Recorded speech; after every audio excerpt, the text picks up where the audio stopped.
कल्पना कीजिए, एक ऐसा इलाका जहां हवा दिखती नहीं, लेकिन डर हर सांस में घुला है। जहां पानी साफ दिखता है, पर लोग कहते हैं यही पानी हमारे बच्चों को बीमार कर रहा है। और जहां बीमारी का नाम लोग डॉक्टर से नहीं, विकिरण से जोड़ते हैं। आज हम बात करेंगे जादूगोड़ा की। झारखंड के पूर्वी सिंहभूम में मौजूद वो इलाका जहां भारत का पहला यूरेनियम माइन 1967 से चल रहा है। लेकिन सवाल है, क्या 2010 के आसपास कोई रिसाव लापरवाही हुई जिसने लोगों की जिंदगी बदल दी? और क्या सच में यहां कैंसर और जन्मजात विकृतियों का खतरा बढ़ा? नमस्कार दोस्तों, मैं हूं सुगन सिद्धांत और आप देख रहे हैं फन टू एम।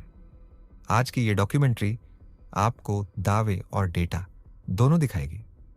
जादूगोड़ा सिर्फ एक गांव नहीं, ये भारत की न्यूक्लियर सप्लाई चेन की शुरुआती कड़ी है।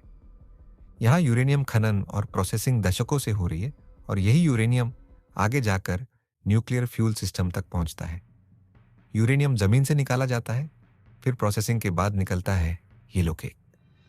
लेकिन सबसे बड़ी समस्या होती है उसके बाद बचने वाला टेलिंग्स, यानी रेडियो एक्टिव कचरा।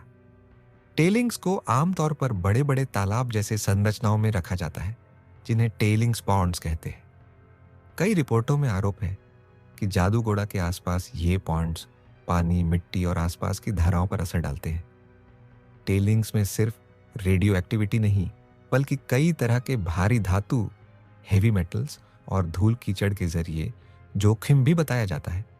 और सबसे बड़ा खतरा, अगर कहीं लीकेज, ओवरफ्लो या पाइपलाइन फेलियर हुआ तो विषैले कण आसपास के जल स्रोत में जा सकते हैं। ऑनलाइन और लोकल चर्चाओं में 2010 के आसपास लीक, रिसाव, ओवरफ्लो जैसे आरोप मिलते हैं, लेकिन कई जगह एक जैसी घटना की एक ही आधिकारिक तारीख नहीं बताई जाती। फिर भी 2010 के दौर में ही कुछ रिसर्च पेपर्स और रिपोर्ट्स में जनता के रेडिएशन एक्सपोजर और पर्यावरणीय जोखिम पर चर्चा तेज दिखती है। उदाहरण के लिए रेडिएशन प्रोटेक्शन डोसिमेट्री 2010 में जादूगोड़ा के आसपास रहने वाले लोगों का विभिन्न पाथवे से डोज असेसमेंट का अध्ययन मिलता है। यानी 2010 के आसपास यह मुद्दा लोगों की आवाज़ों से निकलकर वैज्ञानिक स्टडी की दुनिया में भी जा रहा था। स्थानीय समुदायों और कई रिपोर्ट्स में यह आरोप बार बार सामने आया कि इलाके में जन्मजात विकृतियां, बांझपन, बार बार गर्भपात और कैंसर जैसी समस्याएं बढ़ रही हैं। कुछ रिपोर्टिंग में तो यहां तक कहा गया कि लोग इसे धीमी मौत मानते हैं। इन मुद्दों को उठाने वाले संगठनों, कार्यकर्ताओं का कहना है कि टेलिंग्स की धूल, पानी का प्रदूषण और लंबे समय का संपर्क स्वास्थ्य पर असर डाल रहा है। 2 गांवों को जोड़ने वाले रास्ते पर एक बरगद का पेड़ था। लोग बोलते थे कि उस बरगद के पेड़ पर भूत रहता है और किसी गर्भवती महिला को उस रास्ते से गुजरना नहीं चाहिए, वरना उसके बच्चे को भूत खा जाएगा या हाथ पैर तोड़ देगा। बाद में पता चला कि जिसे लोग भूत कहते हैं वो दरअसल यूरेनियम से होने वाला रेडिएशन था। रेडिएशन का पहला शिकार मां के पेट में पल रहा बच्चा होता है। माइनिंग के बाद रेडिएशन का भूत पूरे इलाके में फैल गया। ये कहानी सुनने को मिली झारखंड के जादूगोड़ा में। वही झारखंड जहां की यूरेनियम खदानों पर भारत के न्यूक्लियर सपनों को पूरा करने का भार है। सलमा, बुत्ती और शांति कहती हैं कि उन्होंने इन सपनों की कीमत चुकाई है। सलमा सोरेन के 5 बच्चे मरे हुए पैदा हुए, बुत्ती को 6 मरे हुए बच्चे पैदा हुए और शांति का दावा है कि 5 बार बिना किसी वजह के उन्हें गर्भपात होता रहा। शायद ये रेडिएशन का भूत ही रहा होगा। अब बात करते हैं दूसरे पक्ष की। यूसीआईएल और सरकारी संस्थाएं बार बार कहती हैं कि जादूगोड़ा को लेकर कई रिपोर्ट्स गलत और बड़ा चढ़ाकर पेश की जाती है। डिपार्टमेंट ऑफ एटॉमिक एनर्जी से जुड़े आधिकारिक बयान में यह भी कहा गया कि जादूगोड़ा में ऑपरेशन सुरक्षा मानकों के अनुसार है और लोगों की बीमारियों के पीछे गरीबी, कुपोषण और अन्य स्वास्थ्य कारण भी हो सकते हैं।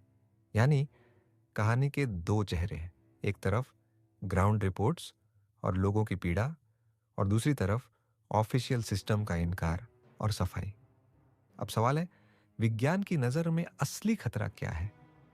कुछ वैज्ञानिक स्टडीज का कहना है कि जादूगोड़ा क्षेत्र में रहने वाले लोगों को मिलने वाला एनुअल डोज आईसीआरपी जैसी संस्थाओं के मानकों के आसपास सीमा में हो सकता है, और मेजर कंट्रीब्यूशन कई बार रेडन इनहेलेशन से बताया गया है। वहीं दूसरी ओर कुछ हाल की रिपोर्टिंग और लेखों में पानी में यूरेनियम की मात्रा और ग्राउंड वाटर कॉन्टेमिनेशन को लेकर चिंता जताई गई है, और WHO जैसी गाइडलाइंस का संदर्भ देते हुए खतरे की बात की गई। यहां समझने वाली बात यह है कि डोज लिमिट के भीतर होना और लंबे समय में स्वास्थ्य प्रभाव न होना दो अलग चीजें हो सकती हैं, क्योंकि एक्सपोजर का असर व्यक्ति की उम्र, पोषण, इम्यूनिटी और एक्सपोजर ड्यूरेशन पर भी निर्भर करता है। अब आते हैं आपके टाइटल के सबसे बड़े दावे पर, विकिरण से कैंसर महामारी।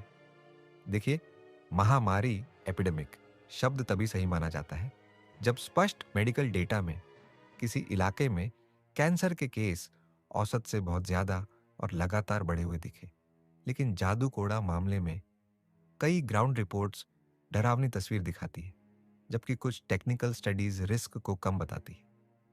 तो इस वीडियो में हमारा निष्कर्ष ये होना चाहिए कि कैंसर महामारी कहना बहुत बड़ा दावा है, लेकिन लंबे समय के स्वास्थ्य जोखिम को लेकर गंभीर चिंताएं वास्तविक है। जादूगोड़ा की कहानी सिर्फ विकिरण की नहीं, ये आदिवासी अधिकार, विस्थापन, पर्यावरण न्याय और राष्ट्रीय हित बनाम स्थानीय जीवन की भी कहानी है। और असली मांग क्या है?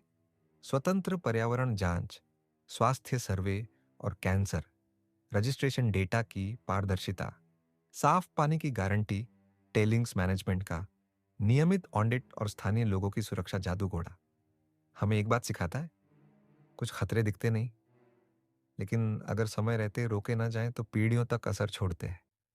आज मैंने आपको एक तरफा कहानी नहीं सुनाई, मैंने दिखाया लोगों का दर्द भी और सिस्टम का जवाब भी। अब फैसला आपका है, क्या इस मुद्दे पर और स्वतंत्र जांच होनी चाहिए? क्या साफ पानी और हेल्थ मॉनिटरिंग हर हाल में मिलनी चाहिए? अगर आपको ये डॉक्यूमेंट्री रिसर्चफुल लगी तो वीडियो को शेयर कीजिए, क्योंकि जागरूकता ही सबसे बड़ा बचाव है। आपसे मिलते हैं एक और नए रोचक वीडियो में। तब तक के लिए बाय बाय, धन्यवाद, जोहार, जय हिंद।